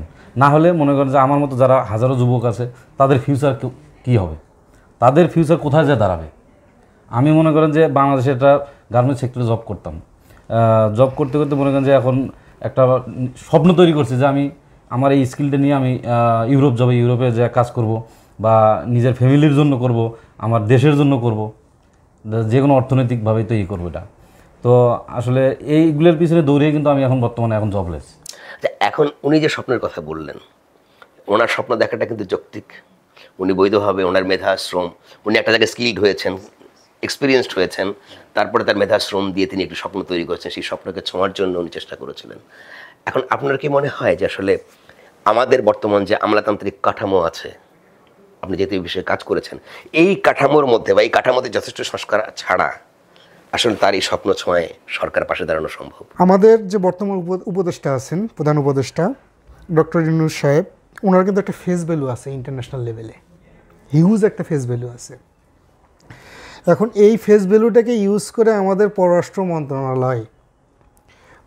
মন্ত্রণালয় যদি চেষ্টা করে এই ইউরোপিয়ান অ্যাম্বাসিগুলো বাংলাদেশে আনার জন্য, তাদেরকে যদি দাওয়াত দেয় যে তোমরা আসো, আমাদের দেশে আসো, বসো, সেট আপ হোক, তাহলে কিন্তু তারা জিনিসটা নজর দেবে, চিন্তা ভাবনা করবে। আর আরেকটা ব্যাপার আছে, এই তাদেরকে শুধু দাওয়াত দিলেই হবে না, যে একটা ইমেল করলাম বা একটু টেলিফোনে বললাম যে আপনারা আসেন, বসেন, বাংলাদেশে অফিস দিয়ে বসেন, এটা সম্ভব না। শুধু দাওয়াত দিলেই হবে না, পাশাপাশি কিছু ওটাকে বলা হয় সুবিধা দিতে হবে। যেমন একটা আবাসন সুবিধা দিতে হবে ফ্রি, বাংলাদেশের সরকারের খরচে রোমানিয়ার অ্যাম্বাসিডরকে ফ্রি আবাসন সুবিধা দিতে হবে, বুলগেরিয়ার দিতে হবে, ক্রোয়েশিয়া দিতে হবে, পোল্যান্ডের দিতে হবে, যেগুলো মার্কেট ভালো, যেগুলো লেবার মার্কেট বাংলাদেশিদের জন্য হিউজ এবং প্রচুর পরিমাণ রেমিটেন্স আসতে পারে যে মার্কেটগুলো থেকে। ওই মার্কেটের সরকারগুলোকে বলতে হবে যে আপনারা আসেন, আপনাদেরকে আমরা ঢাকাতে ফ্রি অ্যাকোমোডেশনের ব্যবস্থা দিচ্ছি, ফ্রি লজিস্টিক সাপোর্ট দিচ্ছি, আপনারা খালি জাস্ট আসবেন আর বসবেন। এই সুবিধাগুলো যদি ওনাদেরকে অফার দেওয়া যায় তাহলে ওনারা হয়তো চিন্তা ভাবনা করবে আসার জন্য। কিন্তু আমরা যদি কোনো সুবিধাই যদি না দেই, যেমন গতবার রোমানিয়া গভর্নমেন্ট যে আসছিল, রোমানিয়া অ্যাম্বাসিডর যে আসছিল 2023 সালে না ভাই, ওটা বিএমইটি অফিসের 6 তলায় একটা মুরগির ঘরের মতন একটা পরিবেশে, নাই কোনো সিকিউরিটি, নাই কোনো কিছু, একটা মাত্র দরজার পাশে হচ্ছে শত শত ভিসা প্রার্থী দাঁড়ায় আছে, কোনো সিকিউরিটি নাই, কোনো সিস্টেম নাই, ঠিক আছে। আমাদের দেশে একটা মিড লেভেলের যে বিসিএস অফিসার আছে তারও পেছনে এক গাড়ি পুলিশ থাকে, অথচ রোমানিয়ার অ্যাম্বাসিডর বাংলাদেশে আসছিল, কনসুলার, হ্যাঁ, ঠিক আছে, ওখানে কোনো পুলিশের কোনো সিকিউরিটি সিস্টেমই ছিল না। পরে ওনারা যখন চলে গেল, পরে আমরা ওনাদেরকে জানালাম কী ব্যাপার আপনারা আসলেন আবার চলে গেলেন কেন? আমাদেরকে ডিরেক্টলি বলা হয়েছে যে তোমাদের ওখানে সিকিউরিটি প্রবলেম, সিকিউরিটি ইস্যু। এই যে সিকিউরিটি ইস্যুর কথা বললেন, আপনার কি মনে হয় যে আপনি কি যথেষ্ট আশাবাদী যে বাংলাদেশে সরকার চাইলে উনি যে সুবিধাগুলো দেওয়ার কথা বললেন কিংবা যেগুলো পয়েন্টগুলোকে অ্যাড্রেস করলেন সেগুলো সম্ভব এবং আমাদের এই ভিসা পদ্ধতি সহজ করা সম্ভব? 100% সম্ভব। সরকার চাইলে কি সম্ভব নয়। যেমন আমি দু একটা ঘটনা বলি। 21 সালের দিকে ক্রোয়েশিয়া ইন পার্সন যাওয়াকে স্কিপ করার জন্য, দিল্লিতে যেন না যাওয়া লাগে, এখানে একজন কনসুলেট বাংলাদেশি একজন আছে, তো একটা এনওসি মতো একটা প্রসেস বিল করে যে এখান থেকে নিতে পারলে, এইটা নিলে ডকুমেন্টেশন যে কোনো কেউ জমা দিতে পারবে, অ্যাপ্লিক্যান্টকে লাগবে না ওই বিষয়গুলো। এখানে যখন এই প্রসেসটা বিল করলো, এটা এই আমাদের এই সমস্যাগুলোর জন্যই তো বিল করলো। এটা কয়েকদিনের মধ্যে দেখা গেল বাংলাদেশের বিভিন্ন এই পলিটিক্যাল আদার ইনফ্লুয়েন্সগুলো ঘটে কয়েকদিনের মধ্যে বিষয়টা বন্ধ করে দিল। তার মানে আমরা যে বিভিন্ন সময় যে অপরচুনিটিগুলো নিয়ে আসছি, আমি আরেকটা কথা বলি, আরেকটা বিগ চ্যালেঞ্জ আছে বাংলাদেশে, অ্যাপয়েন্টমেন্ট চ্যালেঞ্জ। আমরা যে ভিসা করতে সবচেয়ে বড় প্রবলেমে ফেস করি অ্যাপয়েন্টমেন্ট চ্যালেঞ্জ। আমি যদি দিল্লির কথা বলি, আমরা সবচেয়ে যেখানেই হচ্ছে এই ইন্ডিয়ান একটা এন্টিটি ভিএফএসকে অ্যাড্রেস পাই, যেখানে ডিরেক্টলি অ্যাম্বাসি কাজ করে খুব মজা পাই, খুব মানে একদম ট্রান্সপারেন্ট এবং ইজি। ডিরেক্টলি অ্যাম্বাসির ক্ষেত্রে যখন এটাকে visa application centre like VFS কিংবা সাইমন এরকম জায়গা, এখানে যে যত সিন্ডিকেটে ভরা, একটা অ্যাপয়েন্টমেন্টকে কাভার করতে হাঙ্গেরি নিয়ে বাংলাদেশের একটা বিগ অপরচুনিটি। আমি এখনও দেখি যে কারেন্টলি তো ভিসা সিকার আসে, অনেক বিগ অপরচুনিটি। কোথায় যে আটকে যায়, ওনারা কিন্তু জব বা বিভিন্ন স্টেপে আটকে যায় না, যে আটকে যায় এই যে অ্যাপয়েন্টমেন্টে। বিএলএসের মতো একটা প্রতিষ্ঠান বা এরকম অ্যাপ্লিকেশন সেন্টার দেওয়া, যাদের আসলে আপনি একটা অ্যাপয়েন্টমেন্ট নেবেন 30-40 হাজার 50 হাজার টাকা আপনার অ্যাপয়েন্টমেন্ট লাগবে। সো গভর্নমেন্টের এগুলো জায়গাতে কাজ করতে হবে। সো গভর্নমেন্ট এই 30-40 হাজার টাকা অ্যাপয়েন্টমেন্টের জন্য দিতে হবে, অ্যাপয়েন্টমেন্টের জন্য বিএফএস বলেন, বিএলএস বলেন, এই অ্যাপ্লিকেশন সেন্টার যেগুলো। সো এই প্রসেসটা স্ট্যান্ডার্ড বিল করতে হবে, টেকনোলজি দিয়ে বিল করতে হবে, এবং কিছু কিছু অ্যাপয়েন্টমেন্ট প্রসেসটা আসলে অ্যাম্বাসির ডিরেক্ট একটা সিস্টেমের মধ্যে থেকে হতে, মানে এজেন্সি মানে তো এই এজেন্সিগুলো, এই যে অ্যাপ্লিকেশন সেন্টারগুলো ওয়ান ক্যান আসলে মধ্যস্বত্ব। এটা অ্যাম্বাসিগুলো যদি একটা অ্যাপ্লিকেশন উইং থাকে তাহলেই তো হয়ে যায়। একটা এই যে যেমন এই যে রোমানিয়াতে উনি যখন একটা অনলাইন অ্যাপ্লিকেশন করেছে, দেখেন অটোমেটিকলি সিস্টেম থেকে অটো জেনারেট একটা অ্যাপয়েন্টমেন্ট ওনার কাছে আসে। তো প্রসেসগুলো এরকম সিস্টেমেটিক করতে হবে। আমাদের কিন্তু ভিএফএস বেদের নিয়ে বাংলাদেশে কিন্তু অনেকগুলো আলোচনা আছে যে মানুষ এখানে বারবার সাফার হয়। নেক্সটটা কিন্তু আমরা এটা করবো যে অ্যাপ্লিকেশন সেন্টার নিয়ে ভোগান্তি বা মানুষের কি হচ্ছে, অধিকাংশ ক্ষেত্রে মানুষ বলে যে আমি আমার যদি আবেদনটা সত্যিকার অর্থে অ্যাম্বাসিতে জমা পড়ে, তাইলে আসলে অ্যাম্বাসিটা কোনো অ্যাম্বাসি ইগনোর করে না, কিন্তু অ্যাপ্লিকেশন সেন্টার থেকে অ্যাম্বাসিতে যাওয়া পর্যন্ত যে সময়টা, এটা আসলে ওই অ্যাপ্লিকেশন সেন্টারগুলি লম্বা করে, এবং এখানে আপনি নানান রকম অনৈতিক পন্থায় আসলে এটাকে আটকে রেখে অনৈতিক সুবিধা নেওয়ার জন্য আটকে রাখা হয়, এবং সেই সুবিধাটা নিয়ে আবার এটা পাঠানো হয়। আমার মনে হয় যে সংশ্লিষ্ট অ্যাম্বাসি যারা আসলে এজেন্সিগুলো নিয়োগ করছেন, যেগুলো গ্লোবাল অ্যাম্বাসিগুলো এজেন্সি অ্যাপ্লিকেশন সেন্টারগুলো পরিচিত, তাদের কার্যক্রমগুলো তাদের একটু মনিটর করা দরকার, যেন মানুষ তাদেরকে ভুল না বোঝে। মানুষ কিন্তু যখন ভিসা না পায়, সাফার করে, সে মনে করে ওই অ্যাম্বাসি সমস্যা। আমার মতে এটাকে টেকনোলজিকে প্রায়োরিটি দিতে হবে, কারণ এই সময় এসে যত টেকনোলজি নির্ভর হবে তত ট্রান্সপারেন্সি হবে। সো আর গভর্নমেন্ট, আপনার যে গভর্নমেন্ট চাইলে আমরা যথেষ্ট আশাবাদী, অন্য সময়ে চেয়ে এই এখন আসলে বেস্ট আশা। হ্যাঁ, অধিকাংশ যদি এই পদ্ধতিতে হয়, ই ভিসা হয় কিংবা ই অ্যাপয়েন্টমেন্ট হয়, আপনি যেটা বললেন, তাহলে কিন্তু অনেক বেশি সমাধান হয়ে যায়। আচ্ছা, আপনার কাছে শেষ করি, মানে একদম আমরা শেষ প্রশ্নে চলে আসছি আপনার কাছেই, যে আসলে এই যে মানে আমাদের বাংলাদেশের প্রচুর আসলে, আমাদের তো জনশক্তি অনেক বেশি, ছোট্ট একটি দেশে আমরা অনেক বড় জনশক্তি, এবং এই জনসংখ্যাকে একটা জনশক্তিতে রূপান্তর করা যায়, এবং সেটা যদি এই জনশক্তিকে রূপান্তর করলে আসলে আমাদের গ্লোবাল মোবিলিটি বাড়বে। আমরা গোটা বিশ্বকে, বাংলাদেশের, আমরা তো জন্ম নেব, কিন্তু গোটা বিশ্বকে কর্মক্ষেত্রে পরিণত করতে পারবো, কর্মভূমিতে পরিণত করতে পারবো, যেটা আসলে গভর্নমেন্টেরও এক ধরনের স্লোগান আছে। আপনি কি মনে করেন আসলে এইখানে সেই চ্যালেঞ্জ ওভারকাম করার ক্ষেত্রে আপনার কোনো পরামর্শ আছে কিনা? পরামর্শ শুরুতেই হচ্ছে যে স্কিলগুলো আছে, এখানে কারিকুলামের কিছু চেঞ্জ যদি গভর্নমেন্টের ইন্টারভেনশনে আসে, অর্থাৎ আমি যদি ইউকেতে কোনো স্কিল ওয়ার্কার যাই, তখন তাকে কোনো একটা দেয়াল যদি বিল্ড করতে হয়, মাঝখানে ইনসুলেশন দিতে হয়, কিন্তু বাংলাদেশে তো আমরা ইট এবং সিমেন্ট এবং বালি দিয়ে দেওয়ালটা বিল্ড করি। আমাদের দেশে যিনি দেয়াল বিল্ড করে, আর মানে পার্থক্য আছে, প্রত্যেকটা জায়গায় স্কিলের, অ্যাপ্লাইড স্কিলের পার্থক্য আছে। তো কারিকুলামগুলো আর একটু ডেভেলপ করা উচিত। কিছু ট্রেনিং, আমাদের যে ট্রেনিং সার্টিফিকেটগুলো আছে, এগুলো দেখা যায় বিভিন্ন অ্যাটেস্টেশন, ট্রান্সলেশন করে তারপরে এগুলো ব্যবহার উপযোগী করতে হয়। তা আমার মনে হয় যে একটু ইন্টারন্যাশনাল সার্টিফিকেশনগুলোকেও যদি আমরা আনতে পারি, যেগুলো সব জায়গায় গ্রহণযোগ্য, হ্যাঁ, গ্রহণযোগ্যতা বেশি, তাহলে যেটা হবে যে মানুষজন স্কিলড প্রপারলি হবে। এবং পাশাপাশি অ্যাওয়ারনেস প্রোগ্রাম বিল্ড করা, যে স্কুলে বা কলেজে পড়ছে সে কেন ট্রেনিং সেন্টারে যায় না, কেন একজন অনার্স শেষ করে তারপর কোনো কাজকর্ম না পেয়ে, চাকরি না পেয়ে তারপরে ট্রেনিং সেন্টারে ঢুকে। আমরা ট্রেনিং সেন্টারের ডেটা যদি দেখি, অলমোস্ট সবাই কিন্তু 25 আপ লোকজন ট্রেনিং নিচ্ছে, শুরু করছে। তো এই শুরুটা যদি তারা আগেই করে, তাহলে কিন্তু তারা ক্যারিয়ার ডেভেলপমেন্টের একটা সুযোগ পায়। হ্যাঁ, এবং প্রচুর এমপ্লয়ার আছে যারা বাংলাদেশ থেকে লোক নিতে চায়, বাট মানে যখন ডিমান্ড আসে তখন উপযুক্ত লোক দেয়া মুশকিল হয়ে যায়। হঠাৎ করে দেখা গেছে একজন এমপ্লয়ার বললো 2 মাসের মধ্যে 200 স্কিলড ওয়ার্কার দিতে হবে, তখন কিন্তু এই 200 স্কিলড ওয়ার্কার একটা এজেন্ট পায় না। তখন সে পাশের চা দোকানদারকে স্কিলড ওয়ার্কার সাজায় যে সেই একজন ওয়েল্ডার, একজন হয়তো চিকেন শপে কাজ করতো তাকে বলে সে একজন ওয়েল্ডার। তারা যখন যায় বিদেশে, তারা গিয়ে দেখা যায় ওয়েল্ডিং মেশিন পর্যন্ত তারা ধরতে পারে না ঠিক করে। তখন সেই এমপ্লয়ার ডিসস্যাটিসফাইড হয়, সে স্যালারি কমিয়ে দেয় অথবা বলে তুমি চলে যাও, অন্য ব্যবস্থা করে নাও। পরবর্তীতে এজেন্টও ওয়ার্ক অর্ডার পায় না, ওই যে ওয়ার্কার ছিল সেও বলে যে আমার তো জব ভালো না, আমার ভালো লাগছে না। এই ধরনের সমস্যাগুলো তখন তৈরি হয়। হ্যাঁ, ধন্যবাদ শাফি নওয়াজ। আমরা আজকে এখানেই শেষ করছি, এবং আমরা যে দেখলাম যে আসলে আজকের আলোচনার মধ্য দিয়ে আমরা এতগুলো লোক আলোচনা করলাম, সেখান থেকে কিন্তু যে বিষয়টা আসলো যে আমাদের সম্ভাবনা আছে, লক্ষ যুবক আমাদের আসলে এই সম্ভাবনা তৈরি করার জন্য, সেই স্বপ্নকে ছোঁয়ার জন্য প্রস্তুত রয়েছেন, এবং এতগুলো মানুষ আছেন যারা আসলে বৈধভাবে আপনার দক্ষতার সঙ্গে সঠিক উপায় তারা নিয়ে যেতে চান, কিন্তু আমাদের কিছু দৃষ্টিভঙ্গির সমস্যা, পরিকল্পনার সমস্যা, আমাদের কিছু একটা সিস্টেম বা মানে আপনাদের যে আমলাতান্ত্রিক কাঠামোগত সমস্যা, এবং আমাদের আসলে সদিচ্ছার কিছু সমস্যা, যেই কারণে আসলে আমরা এখন হয়তো সমস্যায় পড়ে আছি, বাট এগুলো ওভারকাম করা যায়, এগুলো সবগুলো সমাধানযোগ্য। কীভাবে সমাধান হবে সেটাও আমরা আলোচনা করেছি। ভবিষ্যতে এই বিষয়গুলো নিয়ে আরও বিস্তারিত আলোচনা করব, বিশেষ করে আমরা ভিসা অ্যাপ্লিকেশন সেন্টারগুলো জটিলতা নিয়ে কথা বলবো। সেই পর্যন্ত আমাদের সঙ্গে থাকুন, ভালো থাকুন, আপনাদের জন্য শুভেচ্ছা রইল। আর সঙ্গে থাকুন ভিউজ বাংলাদেশের সঙ্গে, ভিজিট করুন viewsbangladesh.com, একই সঙ্গে দেখুন, চোখ রাখুন ডিজিটাল ভিউজে। সবাই ভালো থাকবেন।